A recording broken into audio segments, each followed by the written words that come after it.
Fala, mestre, tudo bem? Essa é a nossa 12ª aula. Estamos chegando quase no final do nosso conteúdo de Direito Empresarial 1. O tema hoje é dissolução. Eu vou encerrar o capítulo de dissolução com as causas de dissolução parcial.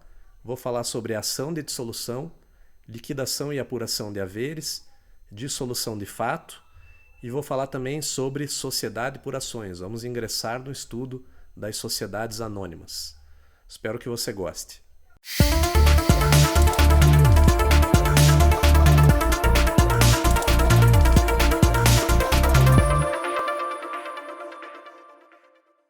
Vamos ver agora dentro da dissolução a dissolução parcial. Quais são as causas de dissolução parcial das sociedades contratuais? São várias. Tá? Vamos ver cada uma delas. Começando pela vontade dos sócios. Tá? Essa vontade dos sócios, em geral, é uma forma de dissolução que não vai dar nenhum tipo de problema. Se o sócio retirante e os sócios remanescentes estão de acordo com relação à retirada, à saída de um dos sócios, ou alguns dos sócios, eles simplesmente fazem a alteração de contrato social, né? Faz-se a apuração de haveres ali dos sócios que estão saindo. Isso aí é feito de forma extrajudicial, levado ao arquivamento na junta, certo? Outra causa de dissolução parcial é a morte de sócio. Então, se um dos sócios da sociedade morre e ele deixa sucessores, ele deixa herdeiros, esses herdeiros eles podem ou não querer ingressar na sociedade. Tá? Nós vimos que algumas dessas sociedades contratuais elas são sociedades de pessoas. O que significa isso? Significa que as características dos sócios elas são importantes para essa decisão de contratar a existência da sociedade. Tá? Então, eu não estou montando uma sociedade simplesmente porque eu quero ter uma sociedade. Eu estou contratando uma sociedade junto com pessoal, com conhecidos meus, tendo em vista essas pessoas que estão comigo. Tá? Isso não necessariamente se estende aos sucessores desses sócios, certo? Então, os sócios eles podem estabelecer no contrato social, em caso de morte de um deles, os sucessores não têm direito de ingressar na sociedade. Tá? Em geral, o contrato social não prevê esse tipo de disposição, mas nada impede que os sócios deliberem dessa forma. Tá? Então, ocorrendo a morte de um sócio, e vamos dizer que ele tem herdeiros ali, que ele deixe filhos, e esses filhos tenham a intenção de entrar na sociedade, de ingressar no quadro societário, e os sócios remanescentes não se opõem a isso, isso aí não vai ser uma causa de dissolução parcial da sociedade. Certo? A sociedade vai prosseguir, só que em vez do sócio falecido, no lugar dele, né, com a propriedade das cotas que ele possuía naquela sociedade, em razão do falecimento, passam aos seus herdeiros e os herdeiros vão entrar na sua sociedade. Mas pode ser que os herdeiros não queiram fazer isso. Certo? Pode ser que eles prefiram a dissolução parcial. Como é que é feito isso aí? Então, a sociedade ela vai fazer a retirada daquele sócio falecido, vai fazer a apuração de haveres, vai ver as cotas que ele detinha no capital social da sociedade correspondem a quanto, e aí é feito um reembolso, ou seja, os herdeiros eles vão receber um valor em dinheiro ou em bens, né, conforme seja combinado ali entre as partes, e não se tornam sócios. Tá? Então, nesse caso aí, né, dos herdeiros que não desejam ingressar, ou se eles desejando entrar, a sociedade for de pessoas e os sócios sobreviventes se opuserem a isso aí, né, então isso aí vai ser causa de uma dissolução parcial dessa forma que eu falei para vocês. Outra causa seria a retirada do sócio. Certo? Então, o sócio, como nós sabemos, ninguém é obrigado a permanecer contratando com os demais sócios, né? Ninguém é obrigado a contratar ou permanecer sob contrato, de forma que, se eles desejarem dessa forma, né, qualquer sócio que desejar, ele pode se retirar da sociedade. Tá? Como que funciona? Se a sociedade tiver prazo de duração indeterminado, que acontece na maioria dos casos, o sócio ele pode se retirar a qualquer tempo mediante uma notificação para os demais sócios. Então, ele vai fazer uma notificação relatando aos demais sócios a intenção que ele tem de se retirar da sociedade, e ele vai dar um prazo de 60 dias, que é o prazo previsto em lei, para que seja providenciada a alteração do contrato social com a retirada dele. Essa alteração do contrato social, uma vez arquivada na junta, da mesma forma é feita essa apuração de haveres, vê-se quanto que a participação daquele sócio retirante corresponde no patrimônio da sociedade, isso é pago para ele e ele se retira, certo? Isso funciona no caso das sociedades sem prazo determinado. Quando a sociedade ela tem um prazo determinado, a situação é um pouco diferente. Quando a sociedade ela tem prazo determinado, o sócio ele só pode se retirar se ele provar justa causa em juízo. Tá? Então, ele vai provar, por exemplo, que aquela sociedade não está cumprindo o objeto social ao qual ela foi proposta, ou que ele tem um justo impedimento para continuar integrando aquele quadro societário. Então, no caso da justa causa, em sociedades com prazo de duração determinado, essa vai ser sempre uma causa judicial de dissolução parcial. Certo? O sócio retirante ele tem que provar essa justa causa em juízo. Ou outra situação das sociedades com prazo determinado é quando o sócio tem uma discordância em relação a algum ato societário que tenha sido tomado. Uma alteração contratual, uma modificação no contrato social com a qual ele não concorde, uma fusão daquela sociedade, né? Ou seja, aquela sociedade ela vai se juntar com outra para dar origem a uma terceira sociedade, ou ainda uma incorporação. Aquela sociedade vai incorporar a outra ou ser incorporada por ela. Se o sócio discorda desse ato societário que for adotado pela sociedade, ele pode também se retirar da sociedade com prazo determinado. Tá? É outra causa de dissolução para sociedades que têm um prazo determinado. Outra, exclusão de sócio. Já vimos isso quando nós estudamos as limitadas. O sócio remisso, lembram-se do que é o sócio remisso? O sócio remisso é aquele que está em dívida com a sua contribuição para o contrato social, para o capital social, desculpa. O sócio se compromete, ele subscreve uma parcela do capital social e ele tem a obrigação, perante os demais e perante a sociedade, de integralizar aquele valor, ou seja, de fazer o efetivo aporte daquela quantia que ele subscreveu. Se ele deixa de fazer esse aporte, se ele deixa de integralizar a cota dele na sociedade, ele se torna um sócio remisso. Então, em qualquer tipo societário, os demais sócios eles podem deliberar pela exclusão do sócio remisso. Simplesmente eles vão lá, fazem uma alteração do contrato social, essa alteração é levada para registro, levada para arquivamento na junta, e aquele sócio remisso ele é retirado da sociedade. Tenha feito ele o pagamento parcial ali, né? Isso aí é devolvido para ele com um eventual abatimento de alguns valores que sejam previstos no contrato social, né? Ou, se for possível, isso aí também é feita a diminuição da participação dele, mas daí, claro, como nós estamos aqui tratando de uma causa de dissolução parcial, ele vai continuar, então a sociedade não se dissolve em relação a ele. Se a sociedade deliberar por retirá-lo, né, isso aí é feito extrajudicialmente, então é um caso de exclusão de sócio. Outra causa seria aquele sócio que comete uma falta grave ou que se torna incapaz de forma superveniente.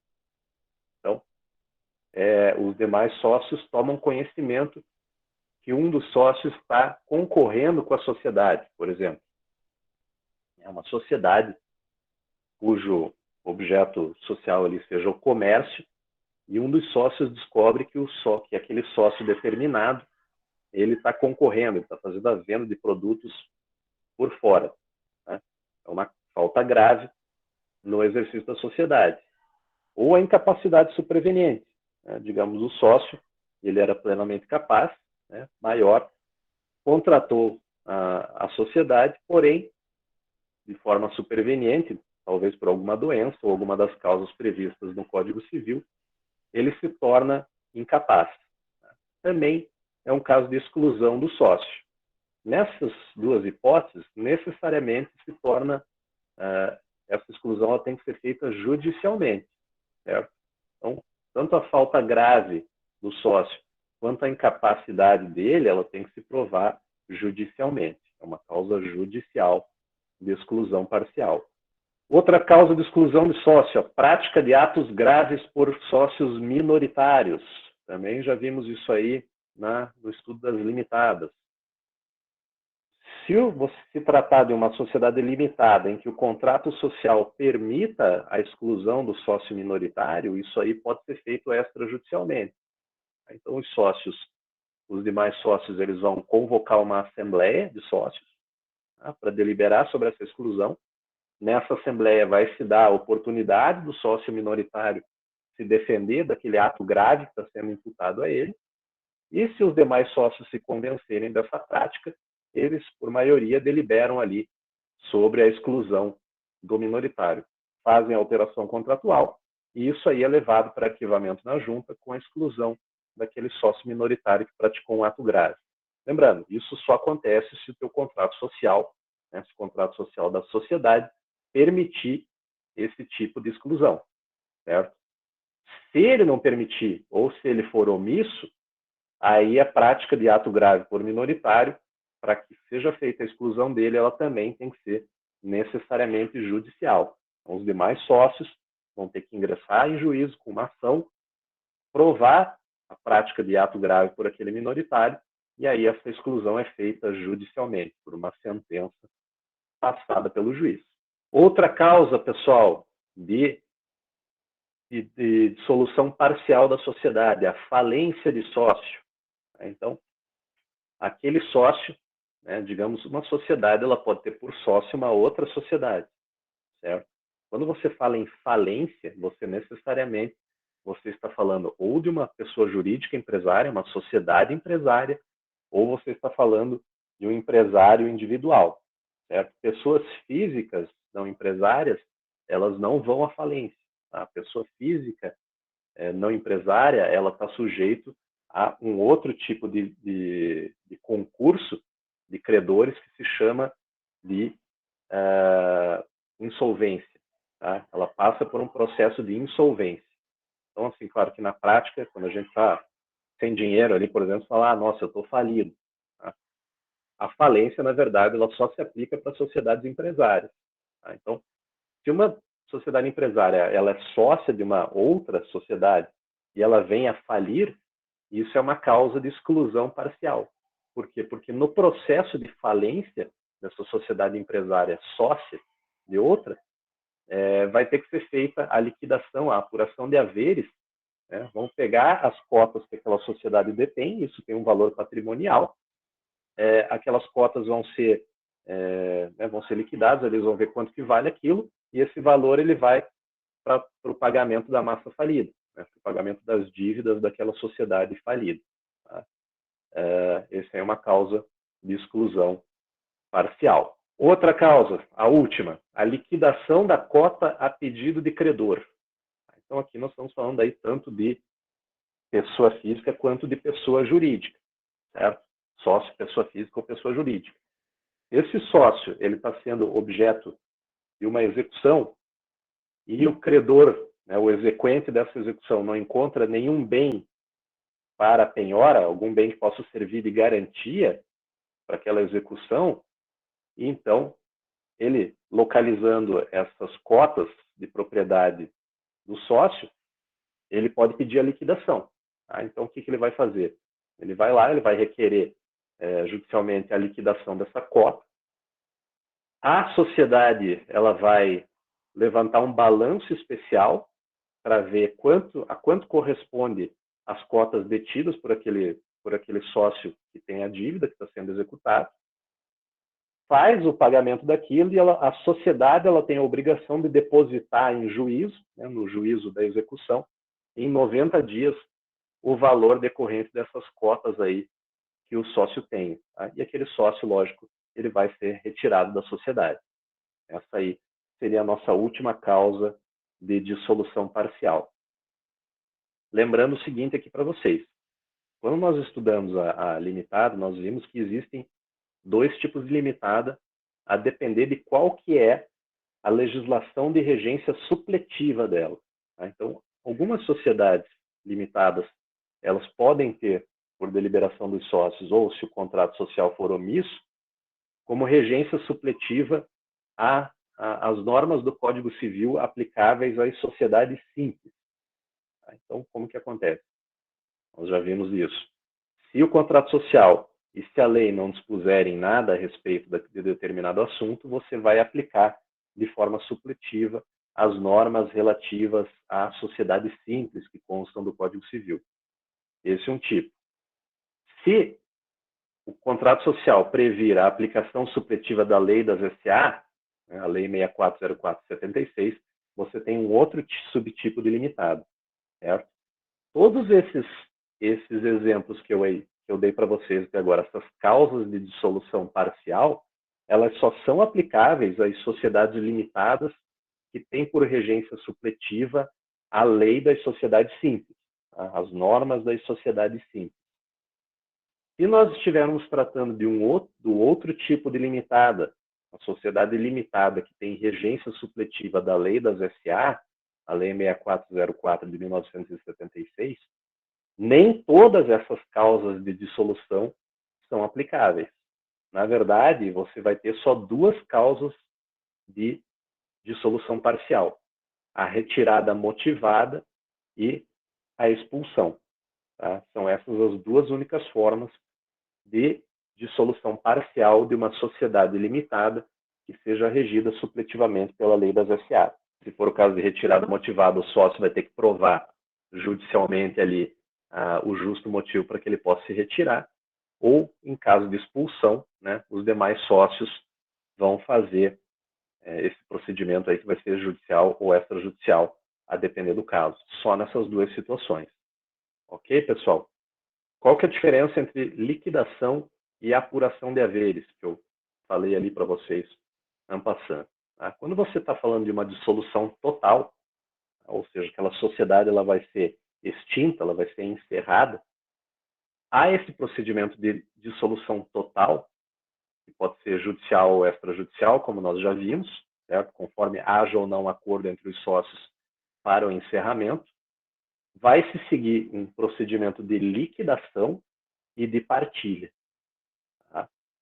Na dissolução parcial, ao contrário, você vai se seguir a apuração de haveres e reembolso. Então, qual que é a diferença entre a apuração de haveres e o reembolso e a liquidação e a partilha? Quando você fala de conteúdo econômico, não tem muita diferença. Tá? Na verdade, não tem diferença nenhuma. Certo? No fundo, o que você vai fazer é ver o quanto aquela sociedade tem de patrimônio, certo? E a quanto corresponde a participação de cada sócio nesse patrimônio. Tá? Esse é o que seria o conteúdo econômico desses processos aí. No que eles se diferenciam? Diferenciam em relação aos objetivos. Então, o objetivo da liquidação, qual que é? É a realização do ativo e o pagamento do passivo. Então, quando você tem uma dissolução total, os sócios pretendem encerrar aquela sociedade, você vai ter que fazer a liquidação. Então, você faz a realização do ativo e o pagamento do passivo. O que significa isso?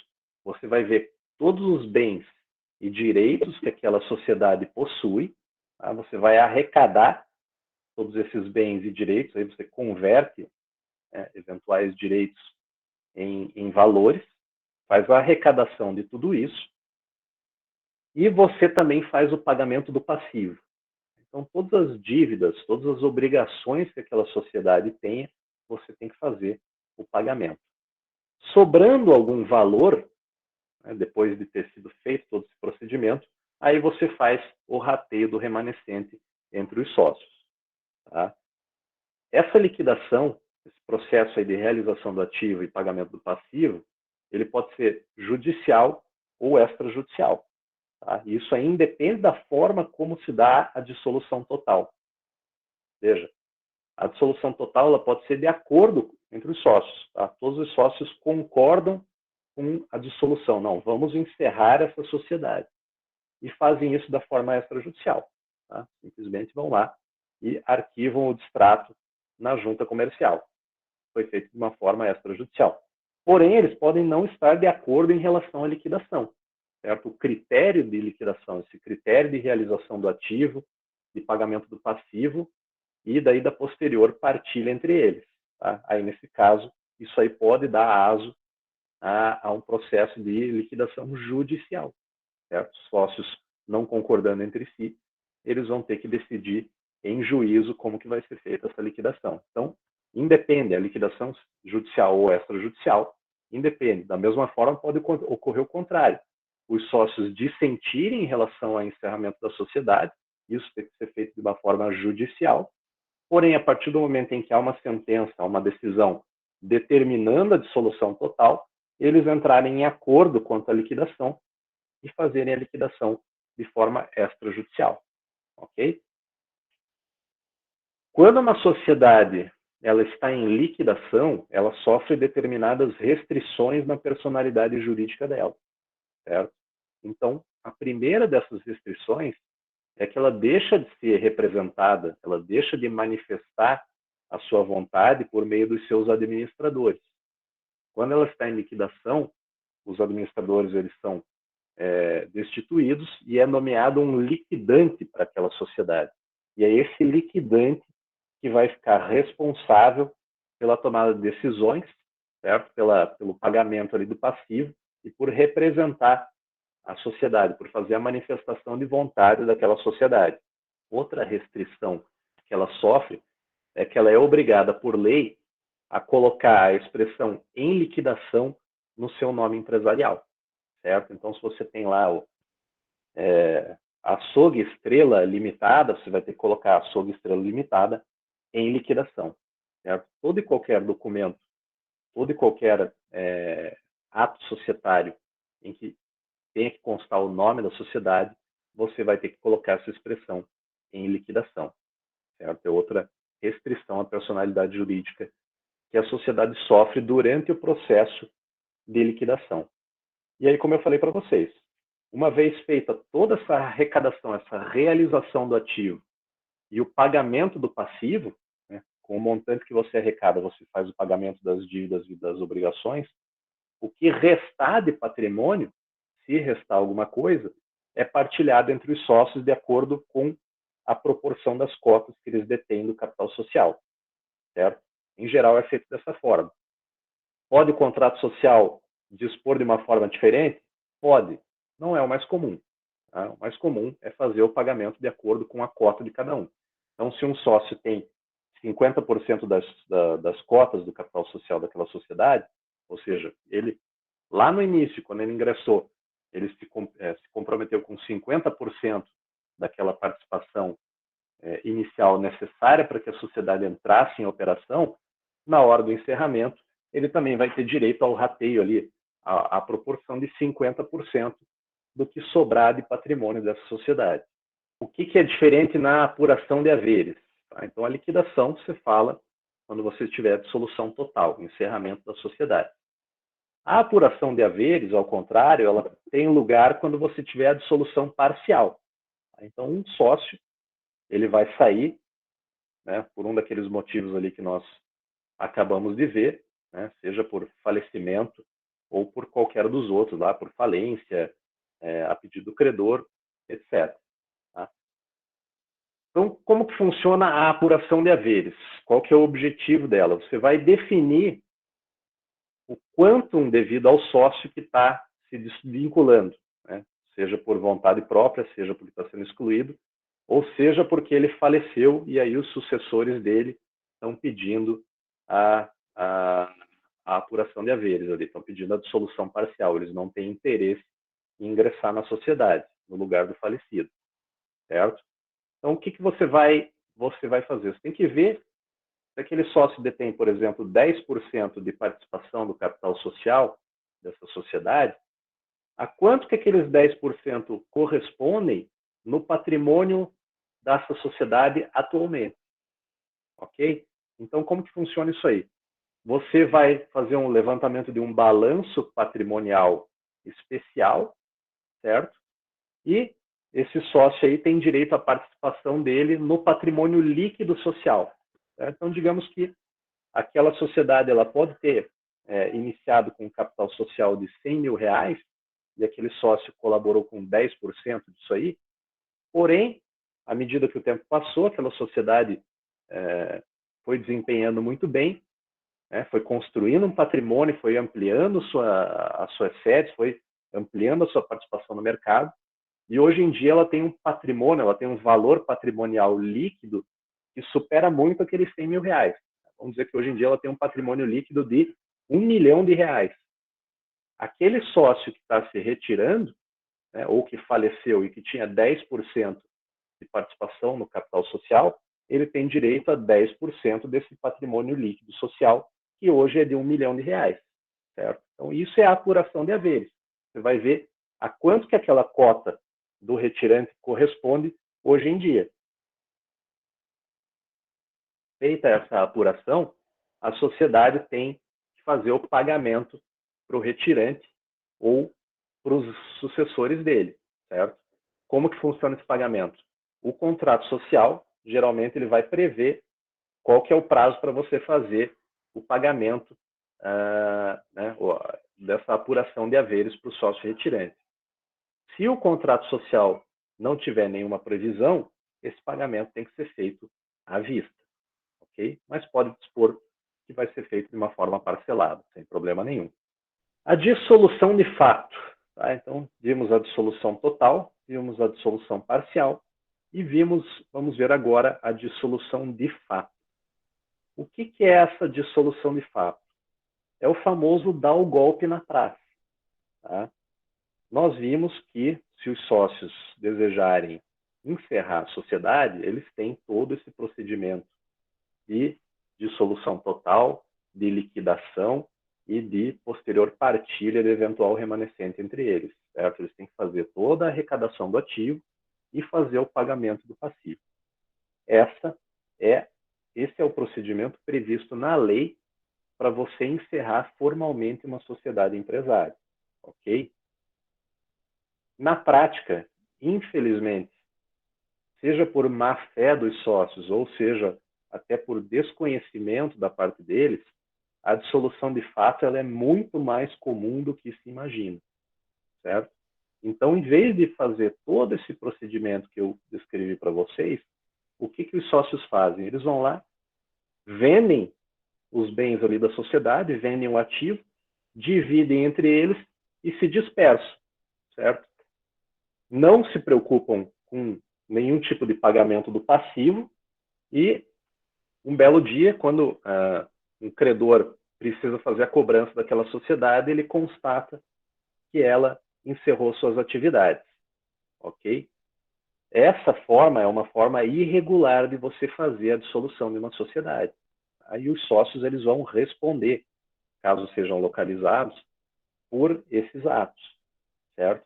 A lei de falências, inclusive no artigo 94, inciso 3º, a linha F, prevê a dissolução de fato como uma causa de falência. Então, se os sócios fizerem essa venda precipitada do ativo ali, rateia entre eles, isso sem passar por um procedimento legal, por um procedimento previsto na lei para o encerramento daquela sociedade, isso é causa para que seja decretada a falência daquela sociedade, certo? E aí, essa sociedade vai estar sujeita a um concurso de credores, com todas as limitações que os sócios, os representantes daquela sociedade e a própria sociedade sofram, certo? Inclusive com possibilidade de responsabilização criminal. Tá? Essa forma de dissolução de fato, então, é uma causa de falência que pode gerar um reflexo penal até para os sócios envolvidos. Certo? Outro reflexo disso aí é que os sócios respondem de forma pessoal e ilimitada. Certo? Isso aí não está previsto na lei empresarial, porém decorre simplesmente de uma aplicação por analogia do artigo do Código Civil, que fala que todo aquele que causar dano a outrem está obrigado a repará-lo.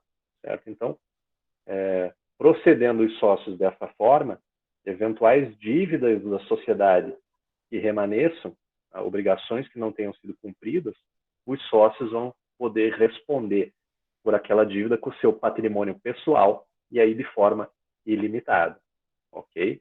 Então, são sanções, são reflexos previstos na lei para inibir, para evitar que as pessoas que contratam sociedade, na hora de encerrá-la, procedam dessa forma, ok? Prosseguindo aqui, pessoal, para encerrar a dissolução das sociedades, a ação de dissolução parcial de sociedade é uma ação prevista no nosso Código de Processo Civil como procedimento especial.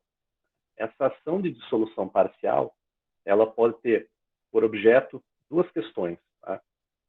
Seja de forma alternativa, ou uma ou outra, ou essa ação pode cumular esses dois objetos, que são a dissolução parcial e a apuração de haveres.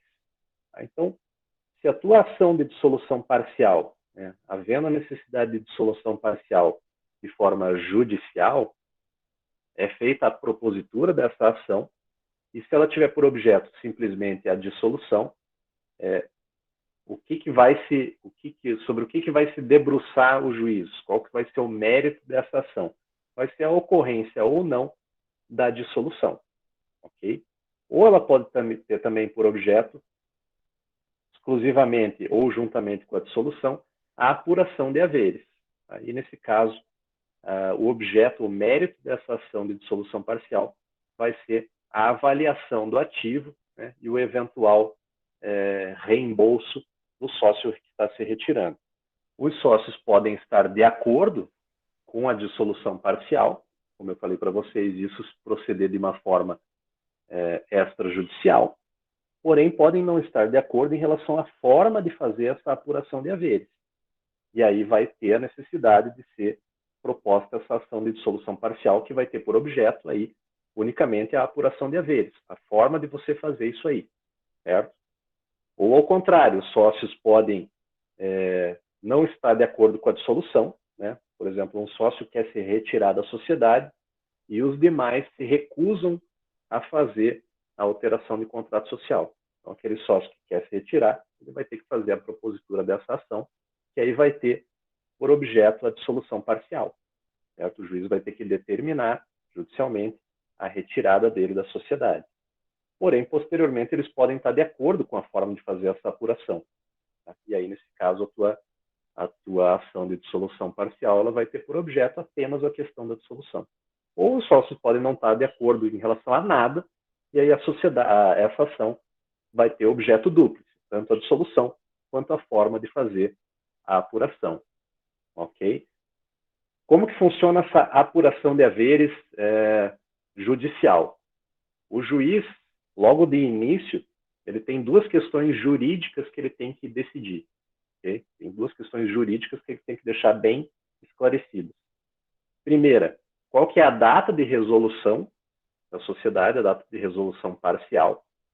Então, por exemplo, se a resolução está se dando em razão da morte de algum sócio, a lei determina que a data da resolução é a data da morte, certo? Nesse caso aí, não remanesce nenhum tipo de dúvida. Ou, se foi por acordo entre os sócios, daí vai ser a data em que se realizou a assembleia de retirada, ok? Então, essa é uma questão que o juiz tem que esclarecer. O segundo, ele vai ter que dizer qual que é o critério de avaliação do patrimônio para que seja feito esse reembolso a que tem direito o sócio. São duas questões jurídicas, certo? Que o juiz tem que decidir.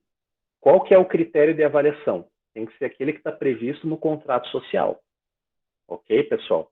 O contrato social que vai prever a forma como você faz essa apuração de haveres. Se você vai pegar o último balanço que foi levantado, se você vai fazer um balanço especial para aquilo, ou qualquer outra forma. O juiz ele não pode entrar no mérito disso aí. Ele tem que delimitar qual que é o critério. Mas se ele, por exemplo, ele discorda do critério que foi adotado pelos sócios no contrato social, ele não pode alterar, certo? Ele simplesmente tem que declarar que aquele ali é o critério que foi adotado. Ah, mas o critério é extremamente injusto. Não interessa. Isso foi deliberado entre os sócios, isso é manifestação da livre vontade deles, e o juiz não pode avançar sobre isso aí, certo? Se o contrato social não tiver nenhuma previsão, daí o juiz vai determinar que o perito faça a apuração do valor real daquelas cotas do sócio que está se retirando, e aí para depois ser feito o pagamento para ele. Então, em geral, na ação de dissolução parcial, decididas essas duas questões aí de início, a data de resolução e o critério de avaliação, se segue uma perícia, né, em geral uma perícia contábil, que vai fazer com base nas contas, nos documentos contábeis da sociedade, qual que é o valor patrimonial daquelas cotas que o sócio retirante possui, e vai dizer qual que é o valor total delas. Tá? Feito esse levantamento pericial, aí se determina que aquele pagamento seja feito ao sócio retirante. Então, vamos entrar aqui rapidamente nas sociedades por ações, certo? Introdução e as características gerais das SA. Existem dois tipos de sociedades por ações no nosso direito: a sociedade anônima e a sociedade em comandita por ações. Nós vamos começar o estudo pela sociedade anônima. A sociedade anônima, como eu já falei para vocês, ela é regida pela Lei das SA, que é a Lei Federal 6404 de 1976. Um diploma normativo extremamente sofisticado e complexo, que às vezes até é utilizado de forma subsidiária em relação a outros tipos de sociedade. Tal é a sofisticação, assim, é uma lei muito boa.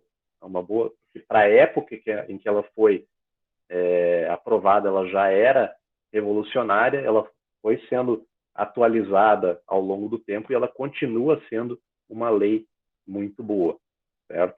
Então, ela é a lei de regência das sociedades anônimas. Na omissão da Lei Federal 6404 de 76, você aplica o Código Civil de forma supletiva. Isso em relação às sociedades anônimas.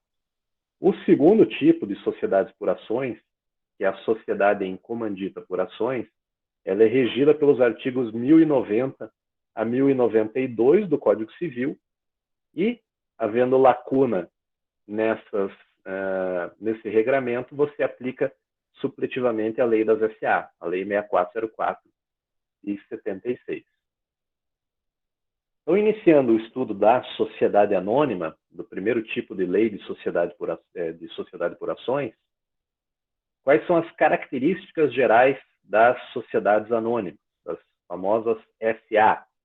São 4 características. Ao contrário das sociedades contratuais, que têm o seu capital social dividido em cotas, as sociedades anônimas, elas têm o seu capital social dividido em ações. Esse é o valor mobiliário de uma sociedade anônima. Então, se uma sociedade anônima tem um capital social, vamos dizer, de R$1 milhão, esse R$1 milhão ele vai ser dividido em ações, né? São de propriedades dos sócios, sendo que cada sócio tem a sua responsabilidade limitado ao preço de subscrição daquela ação, certo? Então, se eu tenho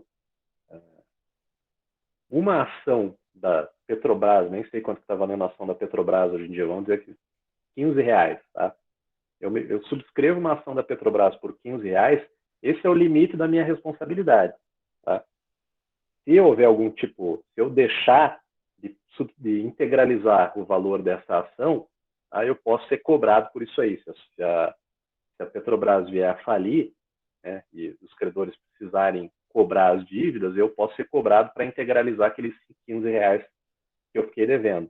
É diferente da situação que a gente viu lá nas sociedades contratuais, né, na sociedade limitada, em que os sócios eles respondem solidariamente pelo montante que falta de integralização do capital social todo.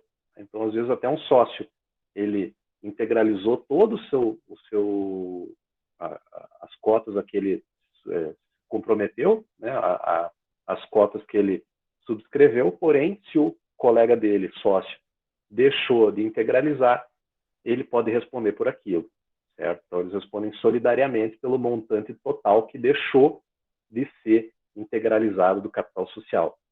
Nas sociedades anônimas, não. Na sociedade anônima, cada sócio só responde pelas ações que ele detém e que, eventualmente, ele não tem integralizado. Então, é uma limitação de responsabilidade muito maior. Essa é uma característica do capital social. Outra característica das sociedades anônimas, pessoal, é que elas são sociedades de capital. Elas nunca são sociedades de pessoas. Então, se você constitui uma sociedade anônima, em geral, as pessoas que são teus sócios, você não está contratando aquilo ali em razão de uma característica especial que aqueles sócios têm. Certo? O mais importante nesse caso é o capital que eles vão aportar, certo? É o dinheiro que eles vão trazer. Não interessam as características pessoais de cada um deles. Okay? Outra característica é que a sociedade anônima ela é sempre empresarial.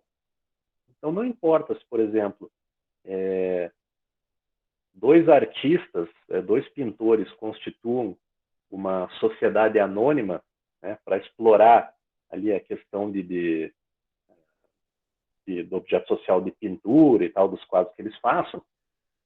Isso aí é uma atividade intelectual, né, ou então dois dentistas que também constituam uma sociedade anônima ali para explorar a atividade de dentista, que é uma atividade de profissional liberal, e que em princípio não é uma atividade empresarial, porém, pelo fato deles terem feito isso sob a roupagem de uma sociedade anônima, isso aí vai ser sempre empresarial, ok? Então, não importa o objeto social de uma SA, ele é sempre empresarial. E aí, em consequência, se aplicam as normas do direito empresarial àquela sociedade.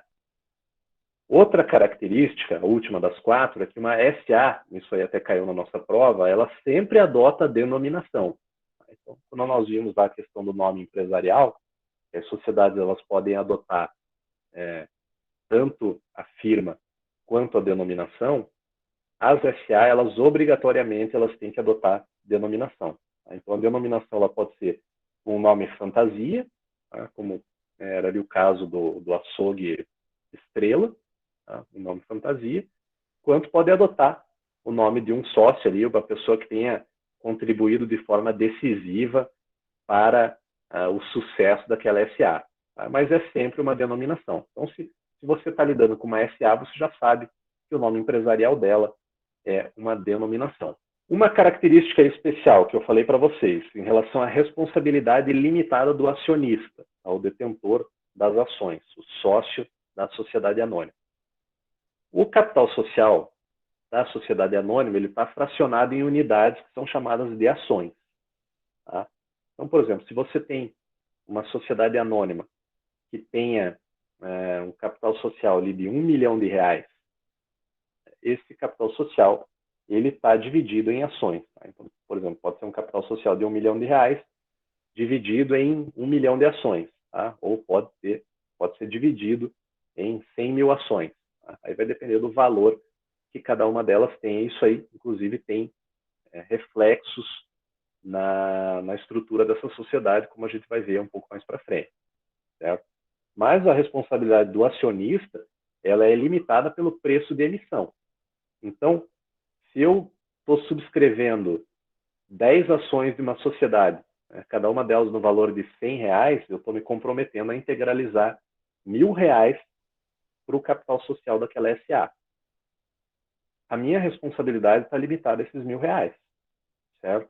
Então, a partir do momento que eu integralizar aqueles R$1.000, se a sociedade vier a falir e o patrimônio dela não for suficiente para fazer frente às dívidas, se eu já integralizei todos os R$1.000, eu não sou obrigado a fazer o pagamento de mais nada. Okay? Se eu não integralizei 1.000, digamos que eu tenha deixado de pagar R$500, se só o pagamento de 500, eu posso ser cobrado por aqueles 500 que eu deixei de integralizar, mas não mais do que isso. Ok? Sendo que, então, por exemplo, eu falei do capital social para vocês de R$1 milhão. Você divide aquele capital social pelo número de ações. Então, se eu tiver um capital social de R$ 1 milhão e esse capital social está dividido em 100 mil ações, o valor nominal de cada ação vai ser R$ 10. Então, cada ação dessas 100 mil vale R$ 10, certo? Você faz a divisão do capital social pela quantidade de ações. Esse é o valor nominal. O teu estatuto social, o teu ato constitutivo da SA, ele pode ou não dizer o valor nominal, certo? Então, você vai ter geralmente uma cláusula que diga assim: o capital social é de R$ 1 milhão dividido em 100 mil ações com um valor nominal de R$ 10 cada uma, certo? Ou ele pode não dizer, ele pode só dizer, ó, capital social é de R$ 1 milhão dividido em 100 mil ações, certo? Então, o teu ato institutivo ali, o teu estatuto social, ele pode ou não declinar esse valor nominal da ação. Isso aí também tem uma consequência que a gente vai ver mais para frente. O valor nominal é apenas um dos valores que uma ação pode ter. O valor nominal é esse. Você pega o capital social e divide pelo número de ações. Outro valor que a ação pode ter é o valor patrimonial. E aqui é parecido com o que a gente acabou de ver em relação à dissolução das sociedades contratuais. O que é o valor patrimonial? É o valor que aquelas ações correspondem no patrimônio líquido da empresa, no patrimônio líquido da SA. Então, se a SA hoje em dia, e esse valor ele independe do capital social, né, lembrando para vocês, se hoje o patrimônio líquido da empresa é de R$ 50 milhões e o sócio detém ali ações que correspondam a 50% do capital social, o valor patrimonial dessas ações vai ser de R$ 25 milhões. Ok? Então, você pega o patrimônio líquido da sociedade, né? Você faz um balanço especial para verificar qual que é o patrimônio líquido e a proporção de ações que aquele sócio detém é o quinhão que ele tem do patrimônio líquido social. Né? Esse é o valor que você vai fazer em caso de retirada do sócio, né? ou de cancelamento do valor das ações dele. Né? Esse é o valor patrimonial. Outro valor é o valor de negociação. Certo? Então, se você tem, por exemplo, uma SA que negocia em bolsa de valores as suas ações, qual que vai ser o valor de negociação das ações? Vai ser o valor que alguém estiver disposto a pagar por aquelas ações. Certo? Aí você vai me perguntar, pô, Thiago, mas por que alguém há de pagar um valor que seja maior do que o valor nominal ou que o valor patrimonial daquela ação? Vai depender de uma série de fatores. Tá? Então, o preço daquela ação ele pode estar supervalorizado em razão de diversos aspectos. Certo? O ramo de mercado em que aquela sociedade anônima está inserida pode ser que ele esteja em expansão. Tá? Então, pode ser que aquela sociedade anônima tenha perspectiva de lucros muito bons. Pode ser que ela esteja realizando ali alguma negociação, algum contrato que vai trazer um aporte de capital que ela vai conseguir se desenvolver melhor. Tá? Então, o fator que leva uma pessoa a pagar por uma ação um determinado preço pode variar muito. Certo? Em geral, a pessoa faz o pagamento em razão da perspectiva de lucro futuro que aquela SA vai ter. Esse é o valor de negociação, é o valor que você consegue com a venda das suas ações no mercado. Outra forma, outro valor que uma ação pode ter é o valor econômico. O que é o valor econômico? É o valor que especialistas, tá, usando determinados critérios econômicos, vão tentar estabelecer para dizer qual que é o preço justo, o preço razoável da ação daquela SA, da ação daquela companhia. Tá? Então, eles podem...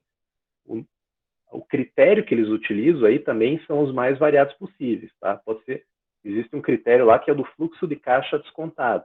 Tá? Então, os especialistas ali, os economistas, eles vão pegar o fluxo de caixa daquela sociedade e eles vão tentar chegar a um valor razoável para a ação daquela companhia.